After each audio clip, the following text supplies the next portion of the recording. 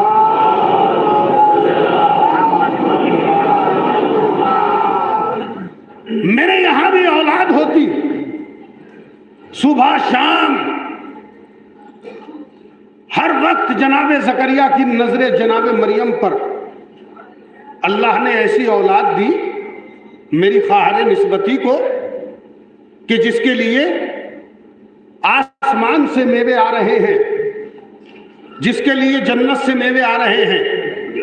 اب قرآن کہتا ہے یہی تمنا جناب زکریا کے دل میں پیدا ہوئی اور یہ تمنا دعا بنی تو اللہ نے آیت بنائی اور قرآن میں موجود ہے، ہنالک دعا زکریا رب حب لی من لدنک ذریۃ طیبہ، اے پروردگار مجھے بھی اپنی بارگاہ سے ذریت عطا کر، مجھے بھی اپنی بارگاہ سے نسل عظیم عطا کر، مجھے بھی اپنی بارگاہ سے اولاد عطا کر، مجھے بھی اپنی بارگاہ سے بیٹا عطا کر، مجھے بھی اپنی بارگاہ سے طیب و طاہر پاک و منزہ نسل عطا کر۔ یہ کس نے کہا؟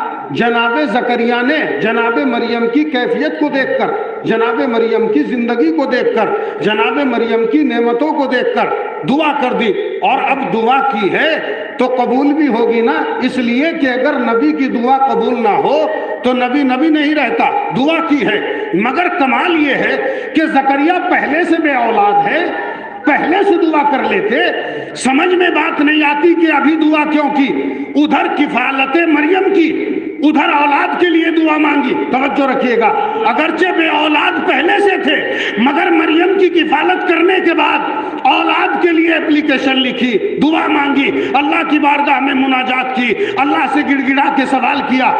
زکریا نے ایک بات تو بتائی کہ اگر دعاؤں میں اثر چاہتے ہو تو کسی کی کفالت کرو، کسی کو پالو، کسی بے سہارا کو سہارا دو، کفالت کر کے اللہ سے مانگو، کچھ اس کی بارگاہ کے لیے کرو۔ کفالت کی ہے اور اب کفالت کر رہے ہیں، دعا کی۔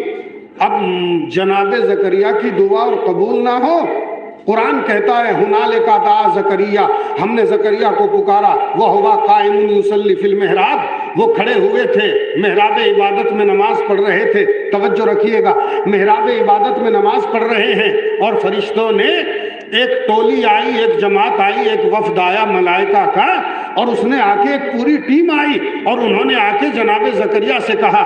کب کہا؟ قرآن کہہ رہا ہے ہنالک دعا زکریا، انہوں نے زکریا کو پکارا، وہو قائم یصلی فی المحراب، محراب عبادت میں نماز پڑھ رہے تھے جناب زکریا، عین وقت پر آواز دی۔ توجہ رکھیے گا، کیا کہا؟ انا مبشروک بغلام، ہم آپ کو ایک بیٹے کی خوشخبری دے رہے ہیں، ہم آپ کو ایک بیٹے کی نوید مسرت دے رہے ہیں، ہم آپ کو ایک بیٹے کی خوشی کی خبر دے رہے ہیں، اللہ آپ کو ایک بیٹا عطا کرے گا۔ توجہ رکھیے گا، زکریا کیا کر رہے تھے؟ کھیتی باڑی نہیں، دکان پہ نہیں بیٹھے تھے، خالی بازاروں میں نہیں بیٹھے تھے، تسبیح الہی نہیں، وہو قائم یصلی فی المحراب، کھڑے ہوئے بیت المقدس میں ہیکل سلیمانی کے پاس نماز پڑھ رہے تھے۔ کون؟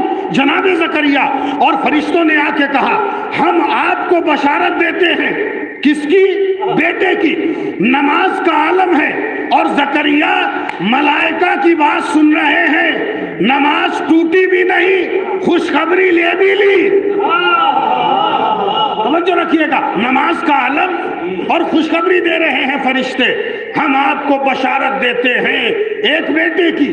کب؟ نماز کے عالم میں۔ توجہ ہے، زکریا نماز میں بیٹے کی خوشخبری سنے، کسی کو اعتراض نہ ہو، علی حالت رکوع میں فقیر کی آواز سن لے۔ لوگوں کو اعتراض ہو جائے تو آپ کا سب کیسے سن لیا، سمجھ میں بات نہیں آتی۔ وہاں نماز پڑھ رہے ہیں اور فرشتوں نے آ کے جناب زکریا سے کہا ہم آپ کو بشارت دے رہے ہیں۔ اچھا، فرشتے بشارت دینے والے کون ہوتے ہیں؟ میں آپ سے سوال کروں، کیا فرشتوں کو حق ہے؟ بیٹا دینے والا خدا،